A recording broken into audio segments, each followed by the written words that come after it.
সময়টা ছিল বর্ষাকাল। বেশ কিছুদিন ধরেই মুষলধারে বর্ষা হচ্ছে। বর্ষার মনে হচ্ছে থামতে ইচ্ছে করছে না। চারিদিকে পানিতে থই করছে, মনে হচ্ছে সবকিছু তলিয়ে যাবে।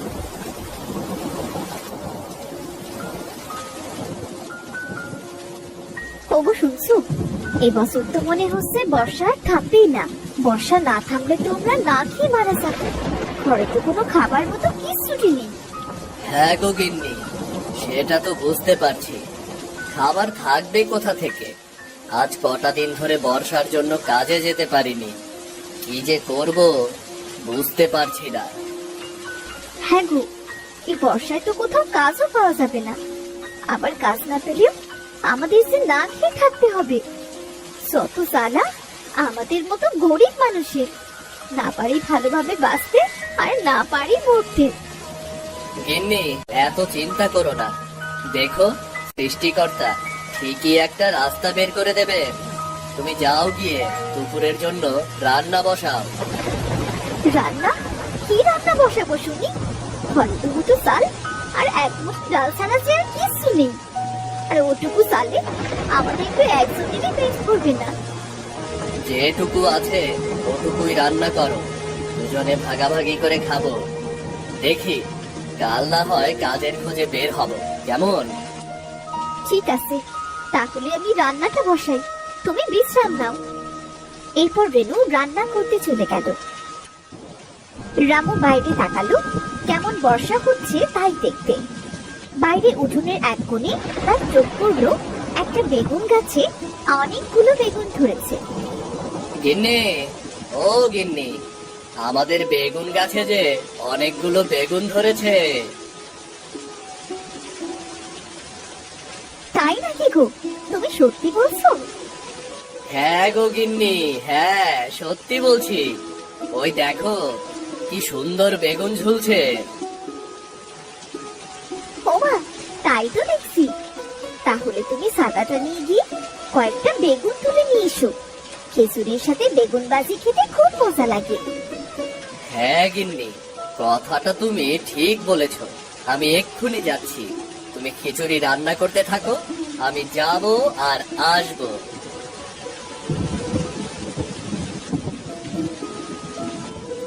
এরপর রামু বেগুন গাছ থেকে কটা বেগুন তুলে নিয়ে এলো।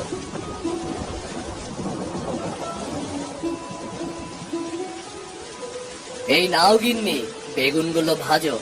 একটু ভাত আর একটু বেগুন ভাজি খেলে কোনো মতে আজকের দিনটা পার হয়ে যাবে। হ্যাঁ গো, তুমি হাত মুখ ধুয়ে বসো, আমি তোমার খাবার নিয়ে আসছি। রেনুর খিচুড়ির সুঘ্রাণ চারিদিকে ছড়িয়ে পড়লো। রেনুদের বেগুন ফুলের মধ্যে ছিল একটা ছোট্ট পরী। তার নাকেও সেই ঘ্রাণ পৌঁছে গেল। আহ, কি সুন্দর ঘ্রাণ! ঘ্রাণে তো আমার মনটা ভরে যাচ্ছে। কে রান্না করছে? আমাকে খুঁজে সেই ঘ্রাণের কাছে পৌঁছতেই হবে। পরী আর থাকতে পারলো না। পরী আর থাকতে পারলো না। সে ফুল থেকে বের হয়ে উড়তে শুরু করলো। বাইরে মুষলধারে বৃষ্টি। বৃষ্টির বড় বড় ফোঁটা পরীর ডানার উপর পড়লো। তখনই ছোট্ট পরীর ডানা দুটো ছিঁড়ে, বাঁচাও, কেউ আমায় বাঁচাও, আমি যে মরে গেলাম। ওগো, কেউ যেন চিৎকার করলো মনে হয়। কেউ মনে হয় কাঁদছে। হ্যাঁ, তাই তো মনে হচ্ছে। তুমি বসো, আমি বাইরে গিয়ে দেখি কেউ বাইরে আছে নাকি। রামু বাইরে গিয়ে দেখলো ছোট্ট ফুটফুটে একটা সুন্দর মেয়ে কাদার মধ্যে পড়ে আছে। বাহ, কি সুন্দর মেয়ে! সৃষ্টিকর্তার সৃষ্টি সত্যি সুন্দর। এ তো দেখছি কেঁদেই চলছে, মনে হচ্ছে খুব চোট পেয়েছে। রামু ছোট্ট পরীকে নিয়ে ঘরে এলো। গিন্নি, ও গিন্নি, তাড়াতাড়ি এদিকে এসো। দেখো, মেয়েটা কেঁদেই চলছে। ওমা, এই বাচ্চাটাকে তুমি কোথায় পেলে? কত সুন্দর দেখতে। বাইরে কাদার ভেতর পড়েছিল। তুমি যাও, তাড়াতাড়ি একটা গামছা নিয়ে এসো, ভিজে গায়ে থাকলে ওর ঠান্ডা লেগে যাবে। হ্যাঁ গো, যাচ্ছি, এখনই নিয়ে আসছি।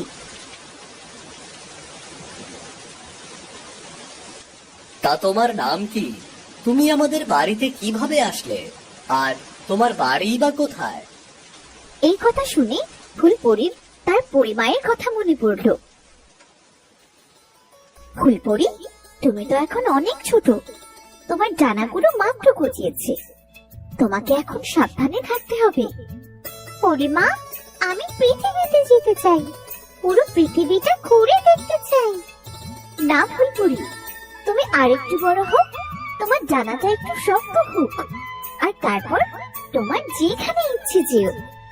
না পরিমা, আমি আজই যাব, আমার পৃথিবীতে যেতে খুব ইচ্ছে করছে, কিন্তু তোমার ডানায় যদি সামান্য আঘাতও পাও তাহলে তোমার ডানা ছিঁড়ে যাবে, আর ডানা ছেড়ার সঙ্গে সঙ্গে তুমি পরি থেকে মানুষে পরিণত হবে। না না পরিমা, আমার কিচ্ছু হবে না, আমি সাবধানে থাকবো। এইটা মনে রাখবে, যতদিন না তোমার নতুন ডানা গজাবে তুমি ততদিন তোমার আসল রূপে ফিরতে পারবে না, তোমাকে মানুষ হয়ে থাকতে হবে। আচ্ছা ঠিক আছে, আমি সব সময় মনে রাখবো। এখন আমি গেলাম পরিমা। ঠিক আছে, সাবধানে থেকো, নিজের খেয়াল রেখো।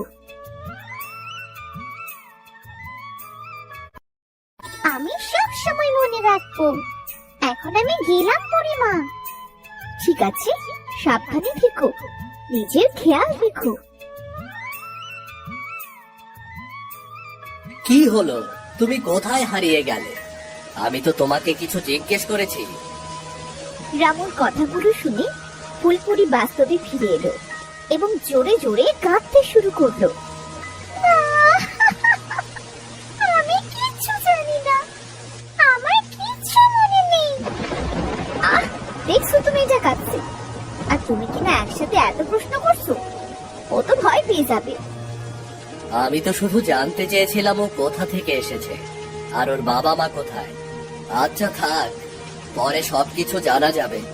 আগে তুমি কান্না বন্ধ করো, তবে তোমার নামটা তো বলো। আমার নাম ফুলি, আমার না খুব খেতে পেয়েছি, আমায় একটু খাবার দেবে? তুমি এখানে বসো, আমি তোমার জন্য খাবার নিয়ে আসছি। ওগো, এইদিকে এসো একবার।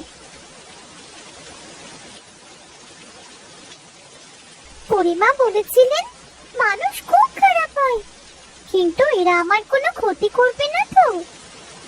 কি গো, আমাকে আবার ডাকলে কেন? কি হয়েছে?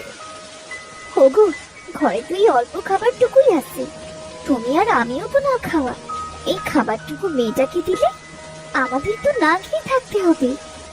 ও আমাদের কুটুম, সৃষ্টিকর্তা যখন আমাদের উপর খুশি হন তখনই আমাদের বাড়িতে কুটুম পাঠান।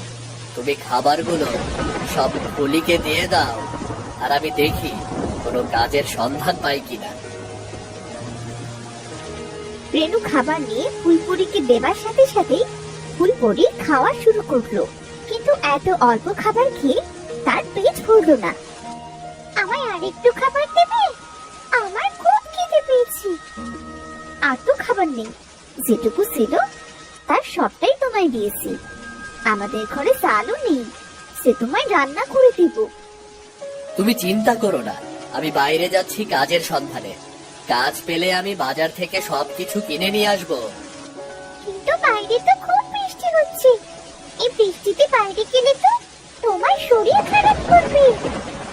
ও, তোমাকে চিন্তা করতে হবে না, আমরা গরিব মানুষ, আমাদের সব অভ্যাস আছে। গিন্নি, আমি তাহলে গেলাম, তোমরা সাবধানে থেকো। ওগো, ছাতাটা নিয়ে যাও। শোনো, এই বৃষ্টিতে একটু সাবধানে যেও, তাড়াতাড়ি বাড়ি ফিরে এসো কিন্তু। সৃষ্টিকর্তা, তুমি আমার স্বামীকে দেখো, ওর যেন কোনো বিপদ আপদ না হয়। এরপর রামু কাজের সন্ধানে বের হলো, কিন্তু এই তুমুল বৃষ্টির মধ্যে সে কোথাও কাজ খুঁজে পেল না। সে অনেক জায়গায় কাজ খুঁজতে লাগলো। না, আর কত খুঁজবো? বৃষ্টির মধ্যে আর তো চলতে পারছি না, ওই দূরে তো মনে হচ্ছে কেউ অনেক জিনিসপত্র নিয়ে দাঁড়িয়ে আছে। একবার গিয়ে দেখে আসি তো। যদি কাউকে পেতাম মালগুলো উঠিয়ে নিতাম। আপনি এই বৃষ্টির মধ্যে দাঁড়িয়ে আছেন কেন? আমি যতীন রে রামু, মালগুলো ঘরে তোলার জন্য লোক খুঁজছি, তবে কাউকে পাচ্ছি না। তা তুই এই বৃষ্টির মধ্যে কোথায় যাচ্ছিস? ও যতীনদা, আমি যাচ্ছি কাজের খোঁজে। ঘরে চাল ডাল কিচ্ছু নেই দাদা। আপনার এই মালগুলো কি আমি তুলে দেব? হ্যাঁ, দে তাহলে। সাবধানে তুলবি কিন্তু, অনেক দামি জিনিসপত্র আছে ওখানে। ঠিক আছে দাদা, আপনি চিন্তা করবেন না, আমি সাবধানেই তুলবো। রামু সমস্ত জিনিসপত্রগুলো সাবধানে যতীনের ঘরে পৌঁছে দিল। যতীনদা, তোমার সব মালগুলো তোলা হয়ে গেছে। খুব বড় উপকার করলি রে রামু। এই নে 500 টাকা। দাদা, এত টাকা? তুই আমার যে উপকার করলি, তার কাছে তো 500 টাকা কিছুই না। তুই না আসলে আমার দামি দামি জিনিসপত্রগুলো সব নষ্ট হয়ে যেত রে। আপনাকে অনেক অনেক ধন্যবাদ। আপনি যে আমার কত বড় উপকার করলেন। আমি তাহলে আসি দাদা। আচ্ছা আচ্ছা, আয় তাহলে। আজ টাকা দিয়ে বাড়ির জন্য সব কিছু কিনবো। গিন্নি দেখলে খুব খুশি হবে। রামু টাকা নিয়ে খুশি মনে বাজারে গেল। হয় সৃষ্টিকর্তা, লোকটা সে কখন বেরিয়েছে, কিন্তু এখনো আসছে না কেন? লোকটার কোনো বিপদ আপদ হলো না তো? রামু ঘরের জন্য প্রয়োজনীয় জিনিস ও সাথে করে বড় একটা মাছ কিনলো। সে খুশি মনে বাড়ি ফিরে তার স্ত্রীকে ডাকতে লাগলো। গিন্নি, ও গিন্নি, তাড়াতাড়ি বাইরে আসো। বাজারগুলো দাও তাড়াতাড়ি। বৃষ্টিতে একেবারে কাক ভেজা হয়ে গেছি। ওগো, তুমি এসেছো?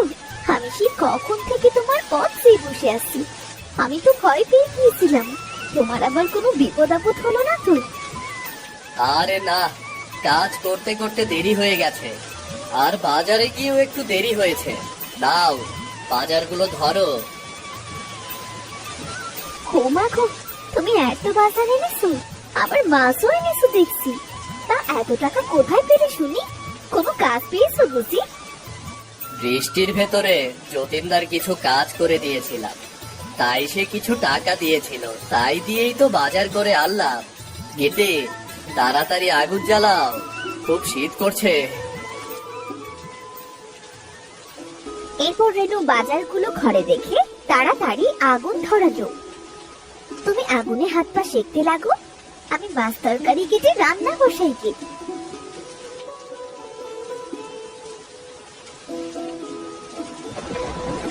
রেনু রান্না শেষে সেদিন তারা তিনজন মিলে পেট ভরে খাবার খেত। আহ, কতদিন পরে পেট ভরে চারটে খেতে পেলাম গো। সত্যি খাবারটা খুব সুস্বাদু ছিল, আমার খুব ভালো লেগেছে। ফুলি, অনেক তো রাত হলো, তুই গিয়ে ঘুমিয়ে পড়। আমরা এখানে ঘুমাচ্ছি, রাতে কিছু দরকার হলে আমাকে ডেকো। আচ্ছা ঠিক আছে। পরিমা তো বলেছিল মানুষেরা খুব খারাপ হয়, কিন্তু এরা তো খুব ভালো। কত কষ্ট করে আমায় পেট ভরে খাওয়াচ্ছে, কত যত্ন করছে। আমার জানা উঠলে আমার জাদু শক্তি ফিরে পাবো, আর এদের সব কষ্ট দুঃখ দূর করে দেব। এমন ভাবে বেশ কিছুদিন কেটে গেল। রামু ও তার স্ত্রী ফুলপরিকে খুব ভালোবাসতো। একদিন সকালে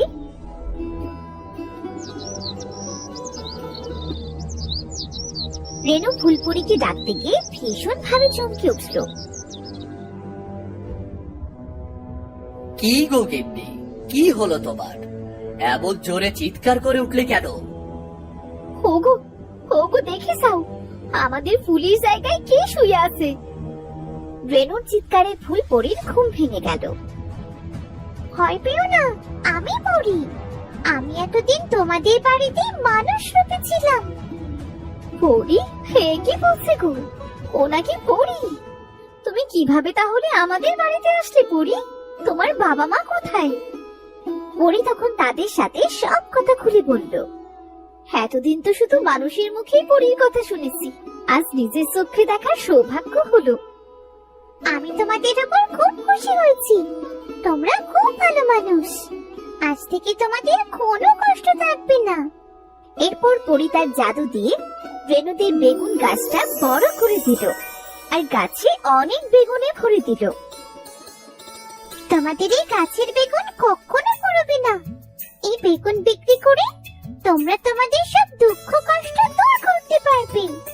আর যদি কখনো বিপদে পড়ো আমায় স্মরণ এরকম কার্টুন ভিডিও দেখার জন্য ইউটিউব চ্যানেলটি সাবস্ক্রাইব করুন।